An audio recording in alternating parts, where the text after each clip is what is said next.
سؤالي سي امين، الجمهور عنده انطباع بان التشكيله غير متوازنه، التشكيله الحاليه ديال الفريق الوداد الرياضي، وبان مرحله التعاقدات هذه اللي كانت استثنائيه بالنسبه للانديه المشاركه في المونديال لم يتم تدبيرها بالشكل الجيد. كاين اللي تيقول لك لا كانت ترقع. هذا راي الجمهور اكيد ويحترم. انا نبغي اليوم نتكلم مع امين بن هاشم اللي مسؤول المدرب ديال الفريق. هل امين بن هاشم مقتنع بالمجموعه الحاليه وكيشوف انها قادره تمثل الوداد والمغرب احسن تمثيل في كاس العالم للانديه؟ بطبيعه الحال انا مدرب فضروري غنكون مقتنع بالتركيبه البشريه اللي تنشرف عليها. وكيف قلت لك فاللجنه اللي نكون بربعه ديال الناس فصعب جدا انه اللجنه مربعه ديال التقنيين تغلط. صعيب نسبه الغلط تكون قليله، بالعكس لو المدرب بوحده اللي تيقرر دونك نسبه الغلط كتكون كبيره. يمكن لاعب واخا اربعه ديال التقنيين يشوفوا انه مزيان يقدر يجي وما ينجحش، ولكن هذا تيرجع للونفيرونمون اللي غادي يعيش فيه. كان في واحد الحاله واحد الجو وتغيير عليه الجو ممكن. هادو دائما كاينين هاد المعايير تتعطى او هاد المقاييس تكون مي كيف قلت لك شرحت لك انه الميركاتو لقينا فيه اشكاليات كبيره. ومن بعد مشينا لواحد استراتيجيه اخرى. هذه الاستراتيجيه شنو هي انه اللاعبين المغاربه اللي ممكن انهم يكونوا معنا ونستافدوا منهم الموسم كامل لقينا اشكاليه حاليا باش ناخذوهم، وهذا شيء واضح. دونك اجلنا هذا الميركاتو هذا لانه غنديروا دو ميركاتو. هذا الميركاتو اجلناه ديال اللاعبين المحليين ومشينا للاعبين الاجانب، لانه في كاس العالم بامكاننا نلعبوا بعدد كبير من الاجانب. ما كاينش ان نومبر ليميت انه يقول لك تلعب بحال البطوله ديالنا 5 ديال الاجانب. فكاس العالم يمكن نلعب فريق كله من الاجانب، وهذه هي الاستراتيجيه اللي مشينا. خدينا عدد كبير من اللاعبين الاجانب اللي خديناهم اعاره لشهر مع احقيه الشراء. دونك ملي غادي نلقى راسي حاليا ب 11 اجنبي وغادي نمشيو نلعبوا كاس العالم للانديه، فبعد نهايه كاس العالم خصنا نحددوا 5 ديال اللاعبين اللي غيبقاو معنا. دونك هذا كاس العالم غتعطينا المستوى الحقيقي ديال هاد اللاعبين كلهم اللي عندنا، بالتالي غادي نقدروا انه نحتفظوا ب5 اللي المستوى ديالهم احسن، واللاعبين الاخرين فتيكون نهايه العقد ديالهم. وهنا غادي نعوضوهم باللاعبين من البطوله باش يمكن لنا ننافسوا الموسم المقبل على البطوله وعلى كاس العرش وعلى الكاف. دونك كيف قلت لك في الاول كانت عندنا استراتيجيه واضحه انه ننتدبوا لاعبين للموسم، ولكن الظروف اللي وقعنا فيها خصوصا انه الميركاتو ما تفتحش يلا الميركاتو ديال الانديه ديال كاس العالم، فلقينا صعوبه انه ناخذوا هاد اللاعبين. دونك هذه هي الاستراتيجيه اللي كاينه الان، لاعبين معارين مع احقيه شراء. شكون هما هاد اللاعبين اللي حتى دابا تم انتدابهم اللي هما على سبيل الاعاره مع احقيه الشراء، وشكون هما اللاعبين اللي انضموا لفريق الوداد الرياضي من اجل انهم يلعبوا الموسم الجاي؟ ما غنعطيكش جميع الاسماء لانه العقود تتوقع اليوم وغدا. من اللاعبين اللي التحقوا بنا كعزيزكي، هذا لاعب كالتحق بنا ولكن وقع عقد ديالو ل3 سنوات. كاين هنوري اللي لاعب التحق بنا كذلك. كاين باخت هو لاعب هولندي وقع معنا عقد اعاره مع احقيه ديال الشراء. كاين نور الدين امرابط اللي وقع معنا عقد 3 مواسم. وكاين اللاعبين اللي اليوم كاين لاعب برازيلي مدافع في الدوري البرتغالي، كاين لاعب منتخب بوليفي غادي يوقع معنا، كاين لاعب مغربي في الدوري الفرنسي كذلك غادي يوقع معنا اليوم. شكون؟ كاين كذلك لاعب افريقي اللي لعب لا تشامبيونز ليغ مؤخرا. هذا الموسم هذا لعب لا تشامبيونز ليغ وكان ديسيزيف مع الفريق ديالو وسط الميدان، حتى هو غادي يكون معنا. دونك هادو اللاعبين اللي اليوم على ابعد تقدير غدا في الصباح غادي يكونوا مضاو العقود ديالهم ويكونوا معنا. سي امين، شكون المغربي اللي كيلعب في فرنسا؟ تقدر تكون اسميه ولا مازال حتى يوقع؟ حتى شوف احنا ما خرجناش الاسماء ديال اللاعبين اللي بغينا نجيبهم، ولكن تتعرف انه كاينين دي سيركوي اللي الانسان تيقدر يوصل للاعبين. بل كاع اللاعبين اللي كنا بغينا نجيبهم بمجرد انه خرج الاسم ديالهم الصفقات توقفات، سواء انه ولات المبالغ الماليه كبيره، سواء انهم دخلوا في منافسه مع فرق اللي خارج المغرب، اللي فرق منافسه ديالنا دخلات وخدات لاعبين. فحاولنا ما امكن انه نحاولوا ما نخرجوش الاسماء، نحافظوا شويه على السريه حتى نوقعوا على هاد اللاعبين. اذا كما قال لنا برازيلي كيلعب في الدوري البرتغالي، بوليفي مغربي كيلعب في فرنسا، وافريقي يلعب لا تشامبيونز ليغ هاد السنه. هادو هما الاسماء اللي ممكن انها اليوم يتم الاعلان على التعاقد معها على سبيل الاعاره مع حقيه شراء، حتى هما هادو اللي غيقدروا يسينوا لهم. دونك غيكونوا والعقود كاينه، فبمجرد انه يبقى معنا فالعقد يكون ساري ل3 سنوات. نعم. كان الحديث على 2 لاعبين دوليين مغاربه اللي دابا راه مع المنتخب الوطني، الحديث على سفيان مرابط وعلى الزلزولي. واش فعلا هذه الهضره كاينه؟ كيقولوا بان الفرق ديالهم ربما ما سمحتش لهم. واش كاين الحديث على 2 لاعبين يقدروا يرافقوا الفريق الوداد؟ فعلا كانت والزلزولي تلاقيته وهضرت انا وياه، مي تعرف انه الاصابه اللي عنده مؤخرا فخلات انه النادي ديالو يرفض. وحتى سفيان امرابط كاين حتى هو، وهضرنا معاه وتكلمت معاه شخصيا وكانت عنده رغبه، لقينا مشكل انه يلتحق بنا من النادي ديالو. سي محمد روحلي، وي سي امين، تبارك الله عليك، مرحبا ونتمنى ان شاء الله التوفيق.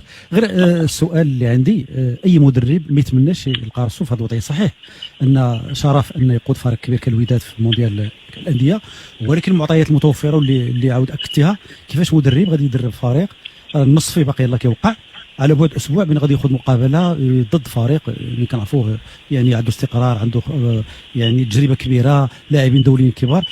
اي مدرب ما يتمناش يلقى راسو في هذه الوضعيه بحال اللي لقى فيها السي امين هاشم نفسه. نص اللاعبين باقي ما وقعوش، نص اللاعبين اللي لاجاو، وانت غادي الفريق في تحديات كبيره، خصوصا الجمهور ديال الوداد والجمهور المغربي كذلك كينتظر حضور يعني نقولوا مشرف. نتفق معك سي محمد.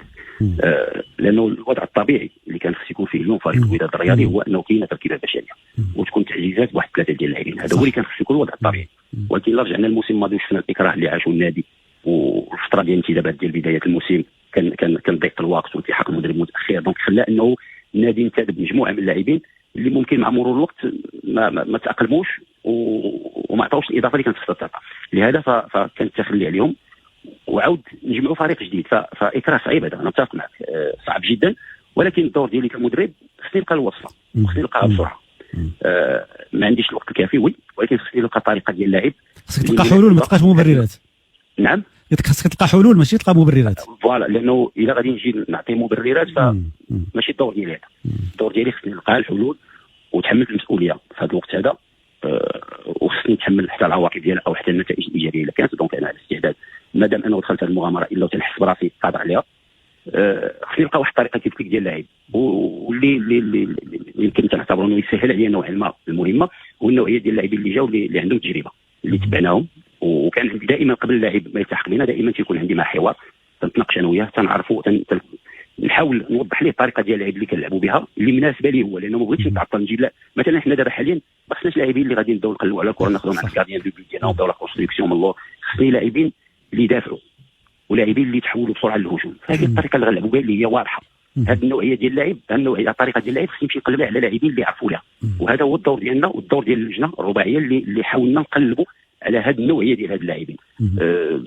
المعطيات اللي عندي في التدريب او الاشارات اللي خديت في التدريب تتبين انه الحمد لله ممكن انه تكون عندنا البصمه في المنافسه ان شاء الله. امين، تقدر تقول لنا لا ليست ديال اللعابه اللي غيغادروا؟ انا ملي كنتكلموا على الاسماء كلها التحقات يعني غادي يكونوا مغادرين. 8 ديال اللاعبين اللي غادروا، لا ما عنديش دابا قدامي، من 8 ديال اللاعبين اللي غادروا قبل المعسكر. فلما مشيت للمعسكر فمشيت ب 21 لاعب. داكور. دونك 21 لاعب اللي مشيت بهم للمعسكر على اساس انه يلتحقوا بنا اللاعبين الجدد. فكالتحق بنا عزيز كي باش ولينا 22. دونك من بعد دوت يلتحقوا اللاعبين، التحق بنا اللاعب بارت ولينا 23 لاعب. دونك من بعد اللاعبين الاخرين اللي غادي يزيدوا يلتحقوا بنا. ولا ليست فينا شحال غيكون فيها من سميه اللي عندكم اللي خصكم تدفعوا؟ هو لا فيفا عطينا 34 لاعب. 34 لاعب، لانه حتى لا فيفا حسوا انه كاين هذا المشكل هذا ديال الميركاتو كاين. لانه ما تقدرش حتى انت الا بغيتي تحيد لاعب ما تقدرش تفسخ معاه العقد ديالو قبل 30 جوان.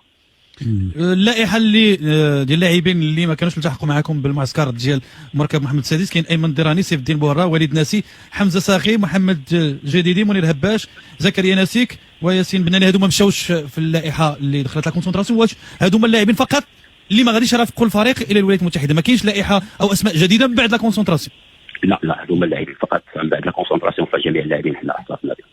في هذه اللائحه ديال اللاعبين اللي ما رافقوكمش كاين لاعبين اللي لعبوا معكم رسميين حتى في المباراه الاخيره ضد فريق بورتو، في الوقت اللي مثلا اللاعبين ما لعبوش بزاف او ما لعبوش بحال اللاعبين البرازيليين اللي مازال معكم. واش هاد اللاعبين كاين اشكال في التخلي عنهم اللاعبين البرازيليين، ولا امين مازال طامع انهم هاد اللاعبين يقدروا يقدموا الاضافه للفريق الوداد؟ شوف، هو المدرب تيكون عنده مشروع تقني ديالو والنادي عنده مشروع. فملي تجي تنحط انا مثلا حطيت اللائحه ديال اللاعبين اللي غادي يغادروا، فتنشوفوا تقنيا واش غيصلحوا لينا ما غيصلحوش لينا. دونك من بعد تنشوفوا العقد ديالهم، واش العقد يسمح لنا انه نقدروا نفسخوا او نتخلوا عليهم او نلقاو معهم حل او نمشيو بريفي او شي حاجه من هذا القبيل هذا. دونك اللاعبين اللي كانت امكانيه انه نفسخوا العقود ديالهم او انهم يتم الاستغناء عليهم فقدرنا انهم نمشيو للاتجاه هذا. اللاعبين اخرين اللي كانت صعوبه في العقود او صعوبه في الاهداف هذا فما قدرناش انه نتخلوا عليهم، بالتالي غادي يبقاو معنا ونطوندو نلقاو حلول اخرى. يمكن انهم يمشيو بريفي الانديه، يمكن انهم يفرضوا راسهم. ما تعرفش لانه الكره هذه شحال من لاعب ما خداش الفرص الكامله ديالو، من بعد جاتو فرصه قدر انه يبين ويضمن المكانه ديالو. دونك فيمكن توقع اي حاجه من لاعب كره القدم. سي امين، هذا دخلتوا كونسنتراسيون في مركز محمد السادس، شيء ايجابي جدا. هذه فرصه كتعطى لاي فريق مغربي اللي كيكون مقبل على تظاهره دوليه، شيء ايجابي. فريق الوداد دخل هذا المعسكر ولكن عطى انطباع بانه هو بحال كان ساد عليه، لان كاين مشكل تواصل على المستوى الصحفي، لان حسب ما هو متداول بين الاهلي اللاعبين كيديروا تصريحات ترجي، ولكن الوداد يعني مغلق مغلق بصفه يعني كليه. هو ما كناش عارفين على راسنا كل جات شي واحد مرحبا به اليوم في الصباح الحصه التدريبيه جاوا رجال الاعلام مرحبا بهم وعطينا التصريحات. دونك ما كنظنش سي محمد انه شي حد منع، بالعكس اي واحد بغى يجي مرحبا به، كانت البيبان مفتوحه لنا. نعم. غنرجع معك دائما للتعاقدات والاخبار التي تروج. من الاسماء اللي تم ربط الاسم ديالها بفريق الوداد الرياضي، جوج لاعبين اللي رافقوك في التجربه الاخيره ديالك بفريق نهضه الزمامه، الحديث على امين عزري ووليد الصبار. هل فعلا وليد او عفوا امين اقترح هذه الاسماء على فريق الوداد الرياضي؟ وإلا كان هكا علاش ما التحقوش بالفريق حتى لدابا؟ واش هما من الاسماء اللي قلتي ممكن يكونوا تعاقدات ما بعد المونديال؟ هما فعلا كانوا لاعبين في اللائحه الموسعه اللي كنا وضعنا، مي مع مرور الوقت يمكن ما وصلناش انه اللاعبين يكونوا التحقوا بنا، فبالتالي غيرنا الاتجاه نحو لاعبين اخرين اللي كانوا في اللائحه الموسعه الاوليه كعدد كبير من اللاعبين، يمكن كشماخ، كعدد كبير من اللاعبين في البطوله، انس مهراوي، هذو كلهم لاعبين اللي اتصلنا بهم واللي هضرنا معهم واللي حاولنا انه نتابعوهم، مي ما كايناش حلول سواء مع النادي سواء مع اللاعب. فلائحه كانت موسعه كبيره من البطوله الوطنيه، احسن اللاعبين اللي كانوا متالقين في الموسم الماضي فكنا دائما على تواصل بهم. كاين اللي المفاوضات تحبست، كاين اللي ممكن المفاوضات تبدا ثاني من بعد كاس العالم ومن بعد فتح الميركاتو العادي اللي غيكون 30 جوان. جماهير الوداد طيله الموسم كانت تتكلم على مشاكل في خط الدفاع، حتى لدابا التعزيزات في خط الدفاع ما كانتش كثيره، لي زاري لاتيرو ما كاينش ولا تعاقد في خط وسط الدفاع، كاين حتى لدابا بارت. واش امين مقتنع بالاسماء اللي كاينه حاليا وكيشوف ان فقط التوظيف هو اللي ما كانش مزيان في الفتره السابقه، واش هذه الاسماء هذه قادره انها تؤدي الواجب قدام فرق كبار في كاس العالم للانديه؟ لعبت مع نادي الوداد الرياضي 5 ديال المباريات، قبلت فيها 3 ديال الاهداف، هدف في البطوله الوطنيه ضد فريق شيش ملاتي، هدف مع سيفي خطا مباشر، وهدف مع بورتو بخطا مباشر. دونك بالنسبه لي بهذه المجموعه لانيماسيون ديفونسيف ديالنا طورات وتحسنات بشكل كبير جدا. هذا ما تعنيش انه ما خصناش تعزيزات، بطبيعه خصنا تعزيزات. شوف واحد القضيه اللي مهم ماشي هو الانتداب، اغلب الفرق تقوم بانتدابات وانديه كبيره في المغرب جات انتدابات كبيره، اللي مهم هو توظيف هذه الانتدابات، هو العمل المتواصل مع الانتدابات، هو تطوير الاداء ديال هاد اللاعبين هادو. راه الا ما كانش الخدمه في لي زونطرينمون راه واخا تجيب اللي جبتي ما غاديش مليح عندك. دونك تطوير الاداء مهم، هذه هي المهمه ديال المدرب بغض النظر على الانتداب. يقدر المدرب ما يديرش انتداب، وكانت عندنا تجارب كبيره شفناها مع مدربين في البطوله الوطنيه ما داروش انتدابات، ومنهم وليد الركراكي مع الوداد الرياضي في الفتره ديال الميركاتو ما دارش انتدابات وقدر ياخذ لا تشامبيونز ليغ وياخذ البطوله. علاش؟ لانه كانت الخدمه في التدريب، هذا هو اللي مهم، ماشي مهم هو الانتداب. حنا دابا حاليا عندنا ستاف تكنيك في المستوى اللي دازوا لاعبين كبار ودازوا في تجارب تدريبيه مهمه، قادرين انهم يعاونوني ويعاونوا نادي الوداد الرياضي باش نطوروا الاداء ديال المجموعه اللي عندنا، وهذا اللي اتضح لنا في التدريب. كاين تجاوب في التدريب مع الطريقه اللي باغي يلعب بها امين بن هاشم؟ ما سمعتش. كاين تجاوب ديال اللاعبين معاك في خلال هذه الفتره هذه الطريقه اللي باغي تلعب بها؟ كاين تجاوب كبير، واللي خلى تجاوب يكون احسن ويكون عنده طعم اخر هو الروح ديال نوض الدين امراض اللي بدا تزرعها في اللاعبين. لانه اللاعبين انا تنقول لهم دائما، تنقول لهم شوف اي حاجه بغيتي دير خصك تبغيها، احنا غادي ندافعوا ونشوف دي كونتر. هذا هو هذه الطريقه ديال اللعب غنعتمدوا عليها. الا ما كنتيش كتبغي تدافع وتستمتع وانت كتدافع فصعيب انك تدافع طيله المباراه، واحد الوقت غادي تمل. ولكن نور الدين امراض تقدر بالروح ديالو يوصلها لهاد اللاعبين، ولا هادشي تيبان لنا في الحصه التدريبيه كيفاش اللاعبين ولاو تيستمتعوا وهما كيدافعوا وتيستمتعوا وما تيحرموا الخصم من المساحات ومن الكرات، لانه حتى هنا خصك تلقى له البليزير ديالك، ماشي البليزير غير انا عندي الكره وندير انتير وندير واحد لاباس زوينه ويصفوا عليها الناس، لا، راه كاين نادي كاتلتيكو مدريد راه اللاعبين ديالو راه تيستمتعوا وهما تيدافعوا، تيتلذذوا وهما تيحرموا الخصم من انه يسجل ومن انه ياخذ المساحات. فهذه هي اللي عاوني فيها نوض الدين امراض بغض النظر على المستوى التقني ديالو ولا الصوره ديالو، فهذه هي الحاجه المهمه اللي عاوني بها في المجموعه حاليا. ولا سي امين غادي نسخوا نفس الطريقه اللي دار الفريق الوطني في المونديال بطبيعه الحال. نكونوا واضحين. شوف راه الا قدرنا نديروا هذيك الطريقه صح ما سهلاش بطبيعه الحال ما سهلاش، خصوصا في مواجهات منتخبات واسماء كبيره. امين سي سور ملي الواحد كيلعب على كو ان جو ديريكت نستناو الدوزيام بالون الكونتر، كنعولوا على الى تجي شي بلاغيتي ولا شي حاجه خصنا نستغلوها. سمعنا مؤخرا ان استعنتي بان سبيسياليست ديال لا استراتيجي دي بالزاريتي، واش بصح واش كيخدموا هذه المسائل هذه؟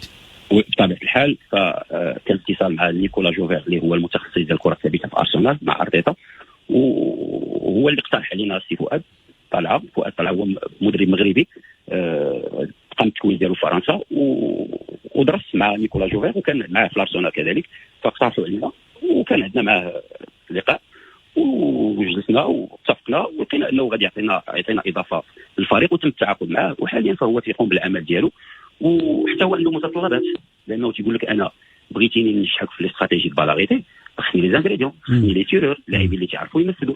هذا خلانا انه جبنا عزيزكي من احسن اللاعبين اللي تينفذوا الكره الثابته في افريقيا، خلانا نجيبوا اللاعب البوليفي اللي هو لاعب دولي اللي متخصص كذلك في الكره الثابته في المنتخب ديالو في الفريق ديالو. خلانا كذلك نبحثوا على لاعبين بقامات طويله اللي يقدروا انهم يسجلوا، اللي يقدروا انهم يدافعوا، لانه تعرف حاليا القامه ديال اللاعب فاصبح شيء مهم جدا في كره القدم. هذا فؤاد فكان عنده كذلك متطلبات، انه تيقول لك انا ما يمكنش ليا نخدم لك الاستراتيجي البلاغيتي ولا ما عنديش ان بون تيرور، انا تنطلب لاعب انه ينفذ لي بريمي بوطو خصو يحط بريمي بوطو، ماشي غادي يحط لي 4 دوزيام بوطو ويلا يقدر يوصل لي وحده لو بريمي بوطو. دونك كاين مشكل ما غنجحش في العمل ديالي، فحاولنا حتى في الانتدابات ديالنا نشوفوا هذا العامل هذا اللي هو مهم، والحمد لله تنظن انه توفقنا فيه وقدرنا انه نجيبوا لاعبين اللي يعرفوا ينفذوا الضربات الثابته، لا الغير مباشره ولا حتى المباشره، لانه عرفنا الوداد دائما على مر العصور كان عندنا لاعبين متخصصين في الكره الثابته على راسهم سي رشيد الداودي، بن شريفه، وحتى كذلك جلال الداودي، عطيه الله، فلاعبين كثار دازوا في نادي الوداد الرياضي اللي كانوا متخصصين في هذه الضربات الثابته، وكذلك لاعبين اللي كنا قامات طويله اللي يقدروا انهم يسجلوا في الكره الثابته ويدافعوا فيها كذلك. تكلمت على الكره الثابته في الشق الهجومي، علما ان فريق الوداد الرياضي في الموسم اللي فات كان من نقاط الضعف ديالو دفاعيا هما الكره الثابته، واش نفس المدرب تيخدم هذا الجانب هذا؟ ما فهمتش سي عزيز. لا تكلمت على الكره الثابته في الشق الهجومي، الوداد هي اللي عندها الكره الثابته، ولكن العام اللي فات الكره الثابته اللي كانت ضد الوداد حتى هي كانت من نقاط الضعف ديال الفريق، واش المدرب تيخدم حتى هذا الشق هذا الدفاعي في الكره الثابته؟ بطبيعه الحال لانه التخصص ديالو في الكره الثابته لا هجوميا ولا دفاعيا، راه حتى لو كو دونفوا سونتر حتى هو اوفونسيف ديفونسيف حتى هو عنده دي استراتيجي وحتى هو كيخدمهم. دونك حتى الكره الثابته علاش قلت لك الكره الثابته دفاعيا خصك لاعبين قامات طويله اللي يقدروا يدافعوا، وهجوميا خصك لاعبين صراع ولاعبين قامات طويله اللي يقدروا يسجلوا. ودويتي على امر شيء جميل انك كتلقى لعاب اللي من غير العطاء الكروي كيشحن لك اللعابه وكيعطيهم ديك الجرينتا وتعطيهم، هذا شيء جميل جدا، وكنظن غيكون كابيتان بمعنى الكلمه. شوف من المشاكل اللي عانى نادي الوداد الرياضي الموسم الماضي ما كانش الفري ليدر. الفري ليدر كاين دي كاركتير عندنا في الفريق دي كاركتير، ولكن دي ليدر ما كانوش، لانه كاين اللاعبين اللي بشخصيه قويه ولكن ما يقدروش انهم هما تكون عندهم الكلمه الكبيره ويجروا اللاعبين الى الامام. كيف كاين دي كاركتير مي ان ليدر ما كانش. تنظن انه اليوم نوض ديال المرابط قايم بهذا الدور هذا. انا ما فهمت كلامك، هو العميد ديال الفريق لما يجوا عندي لاعبين اللي كان عميد الفريق الاول وعميد الفريق الثاني وعميد الفريق الثالث ويجوا هما ويطلبوا مني انه نوض ديال الامراض يكون هو عميد الفريق قبل ما انا ناخذ القرار، فتبين انه هاد اللاعبين حاسين بالدور ديال نوض ديال الامراض وحاسين بالمسؤوليه الان اللي عليهم والثقل والواجب وكذلك حتى الرهان اللي عندنا. وحتى اللغه معاونه، مثلا كيهضر الانجليزيه غيقدر يهضر مع مايلولا مع لورش مع هادي يقرب منهم. جميل جدا. كاينين بزاف لعابه في الوداد يهضروا لونجلي، كاين ولفوا مع سي امين. دابا انا كنتبعك في الحوار ديالك داخليا، كتمنى كون جيتي للوداد قبل، ولكن واش الخروج ديالك من الطريقه اللي خرجتي بها من الزمامره كانت ايجابيه حتى الان؟ رب ضرة نافعة هي هذه. وهي هذه. شوف انت غادي بابك معلك غادي التدريب من بعد تلقى راسك انه خارج نهضه الزمامره، شويه تلقى راسك في الوداد تقول عمرني في حياتي ما بقيت نخطط لشي حاجه نهائيا، اقسم بالله ما بقيت نخطط لشي حاجه في حياتي، نخطط لداك الشيء اللي انا عايش فيه حاليا للمستقبل، لانه هاد الحاله اللي عشتها واخا تخطط ليها واخا ما عرفتش ما تصدقش، ما يمكنش توصل لها، فدائما غنخلي ربي هو المكاتب ديال ربي. انا ما غنخطط لوالو، انا غنخطط لهذا الشيء اللي عندي ماتش غنوجد ليه وعندي استعداد تدريب غنوجد له، ولكن اشنو يمكن يوقع من بعد فالنعم ديال ربي كبيره، ومن النعم ديالو هذه الحاجه اللي عندنا فعلا. امين دخلت له لايف دابا باش نشوف الاسئله ديال المتتبعين ديالنا. واحد الاسم كيتردد بشكل كبير وكيقول لي سول عليه امين هو جبران.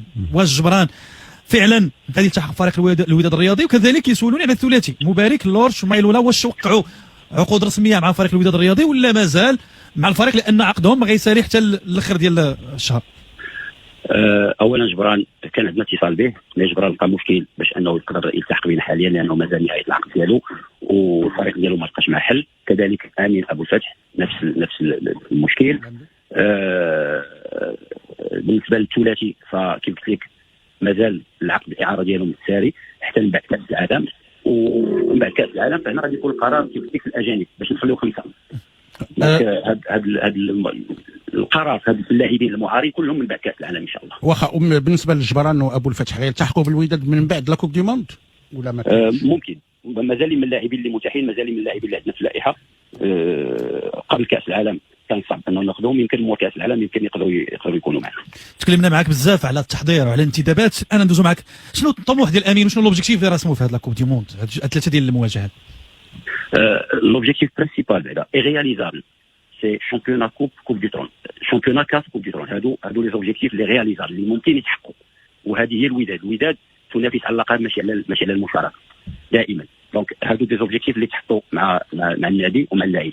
بالنسبه للطموح ديالي في كاس العالم فالطموح ديال اي مدرب واي واحد مغربي غيبغي يشوف نادي الوداد الرياضي ويشرف كره القدم الوطن.